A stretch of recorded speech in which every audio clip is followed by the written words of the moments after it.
Halo teman-teman, selamat pagi. Assalamualaikum warahmatullahi wabarakatuh. Ini gua mau bikin video agak curcol sedikit ini ya.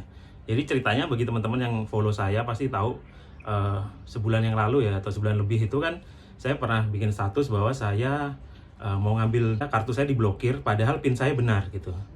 Lalu itu Bank Mandiri ya, saya sebut saja ini karena saya nasabah juga, ini agak ada unek-unek ini. Jadi kemudian karena lagi pandemi ya, saya nggak datang nih ke bank. Akhirnya belakangan ini saya coba datengin bank-bank konvensional saya yang bermasalah seperti bank swasta kemarin. Akhirnya saya tutup karena saya harus ngantri 4 jam. Lalu akhirnya hari ini saya sempat ke Bank Mandiri karena kebetulan juga saya mau store tunai ya, sekaligus saya ini deh, saya urus nih kartu saya yang keblokir gitu. Dan kemudian saya ketemu CS-nya tuh tadi habis store. Nah memang seperti dugaan saya bahwa ini bukan kesalahan saya karena saya hafal banget nomor PIN ATM saya di bank manapun itu. Saya ada banyak bank. Nah ternyata katanya sih kesalahan jaringan ATM dia. Memang ini agak aneh ya. Sejak Bank Mandiri pindah di Livin itu memang tiba-tiba ada yang aneh, yaitu kita suruh ganti nomor PIN gitu. Ini nggak terjadi di bank lain sih, setahu saya ya. Minimal bank yang saya jadi nasabahnya. Lalu terpaksa saya ganti PIN. Tapi itu sempat bisa saya pakai bertransaksi beberapa kali karena memang kartu Mandiri saya itu memang untuk transaksi seperti beli baju di mall segala macam, beli makanan gitu. Tiba-tiba kok salah PIN gitu kan. Nah itu sempat saya pengen komplain lewat telepon, susah. Lalu lewat sosmed dan email dibales. Intinya sih kita harus datang ke bank. Bahkan waktu itu dia bilang buka blokir harus bawa KTP dan buku tabungan, lalu bayar 5.000 untuk refill PIN katanya kan. Ya udahlah, saya datang tadi siap bayar 5.000, ternyata enggak jadi karena dianggap ini adalah kesalahan dari jaringan ATM-nya katanya, bukan Bank Mandiri. Dia bilang jaringan ATM-nya. Lalu saya tanya, loh kalau yang salah cuma jaringan ATM-nya kan harusnya sistemnya ya, kenapa kartunya juga harus ganti gitu kan? Ya dia cuma bisa minta maaf tadi CS-nya. Ya udah akhirnya saya ya udahlah, gimana lagi gitu. Ya udah ganti kartu nggak apa-apa deh, asal gratis ya, gratis sih. Cuman kartunya itu saya di downgrade nih jadi yang silver gitu. Padahal sebelumnya punya saya kan platinum kan. Ya bukan masalah sombong silver sama platinum, cuman kalau platinum itu kita bisa transaksi dengan nominal yang gede gitu. Misal ada orang mau transfer atau kita mau transfer gitu. Yang platinum saja itu waktu saya beli mobil harus 2 kali transaksi gitu kan, karena memang ada limitnya. Nah apalagi ini silver kan limitnya kecil banget gitu. Tapi akhirnya ya saya bilang kalau gitu gini aja mbak, ganti nanti dikirim aja ke rumah gitu. Oh tidak bisa pak, kartu kami nggak bisa dikirim. Nah ini kan lucu.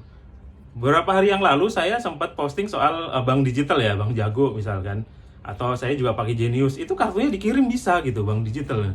Ini kenapa Bank Mandiri kok tidak bisa gitu? Ya udah nggak usah ngomongin bank digital ya, sesama bank konvensional aja, kartu kredit saya kan pakai juga kartu kredit Bank Mandiri, itu bisa dikirim gitu loh. Itu kan pak alasannya nggak bisa kalau kita harus ada bikin PIN pak. Loh kan bikin PIN bisa di aplikasi Livin Mandiri. Menurut saya itu paling bagus loh, itu interface-nya. Saya harus sangat nyaman di situ, bahkan dibandingkan dengan bank digital. Saya nggak di endorse bank digital ya. Kalau kemarin saya posting Bank Jago itu karena memang saya pakai gitu. Saya nggak di endorse, nggak ada kerjasama apapun. Dan saya tidak lagi jelek-jelekin Mandiri. Mandiri adalah rekening utama saya karena gajian tuh dari situ dan akan terus saya pakai gitu. Cuman saya mengkritik kinerjanya gitu. Kok kayak gini nih bank konvensional gitu loh. Taruhlah janganlah kalau mau dibandingin dengan bank bank digital kejauhan, sama-sama bank konvensional yang swasta, contoh swasta saingannya itu nggak usah disebut merek, nanti dikira mau jelek-jelekin. Itu saja buka blokir bisa lewat aplikasi, saya juga pakai, masalahnya gitu loh. Terus ganti kartu ada mesinnya, ini Mandiri bos, ini pemerintah punya nih, BUMN yang modalnya tentu lebih besar dari bank-bank yang lain kan. Ini modal kita juga rakyat. Nah saya sebagai rakyat juga punya saham di situ.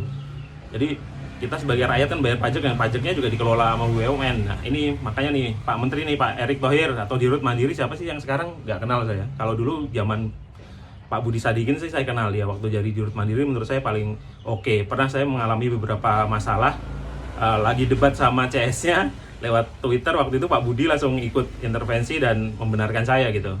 Itu zaman beliau, sekarang jadi Menkes, dulu itu di Rut Mandiri itu zaman dulu.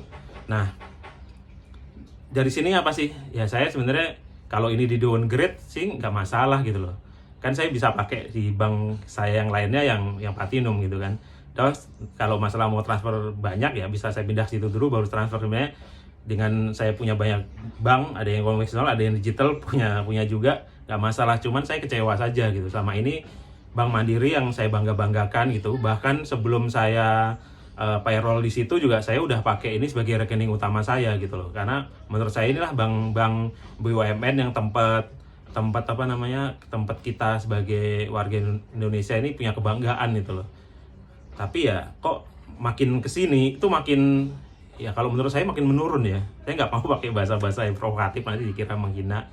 Jadi sebagai konsumen, saya juga dilindungi undang-undang konsumen untuk memberikan pendapat ya, termasuk kritik. Saya ini kritik loh sama Bang Budi, nggak jelek-jelekin. Semoga ke depan bisa lebih bagus. Ini saatnya ini kalau mau berbenah gitu. Karena bank-bank digital ini gila loh. Dia bebas biaya bulanan, dia transaksi gratis segala macam. Ini udah pasti bayar, biaya-biayanya gede. Kok pelayanannya menurun? Nah, kita dengan pemikirannya sangat simpel aja, dengan pemikiran bodoh aja akan tahu bahwa akan kegiles. Ya konsumen akan pindah gitu loh. Misal di bank digital itu sama tuh, ada bank digital biru, kemudian judulnya bagus semua gratis, tiba-tiba ada bayarnya pengeluaran menurun, ada yang baru itu pada pindah kok, sampai salesnya itu muncul tuh di mall-mall ngajak orang, masih pakai nggak Pak, ini nggak. Nah ini akan kegerus juga nih bank-bank konvensional nih kalau nggak waspada. Nah saya FGA ya, saya punya bank swasta kemarin tuh, jadi gara-gara kartunya expired, tiba-tiba mobilnya juga nggak bisa diakses. Saya emang nggak pernah pakai itu bank untuk nabung aja, tapi lumayan dana di situ. Nah tiba-tiba saya harus datang ke kantornya gitu, kantornya sedikit. Saya antri itu sampai 4 jam loh, bayangin, hanya untuk ganti kartu yang expired.